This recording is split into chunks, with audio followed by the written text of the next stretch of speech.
Hey guys, it's Alicia with WTI. Are you a DIYer looking to make a table, maybe with some angled legs? I want to show you the hardware we used for this one. So these are the Waddell angle top hardware plates. So this is what you'll use for your table legs if you are looking for an angled look.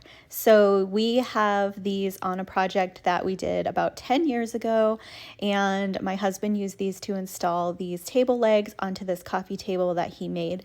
They were super easy to use, they are very durable, and they provide the perfect angle for that look that we were going for.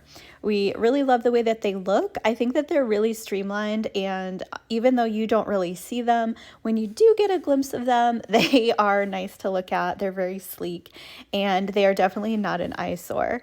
So we've been super pleased with the fact that these have held up for so long. They're very sturdy and just overall a very functional piece of hardware.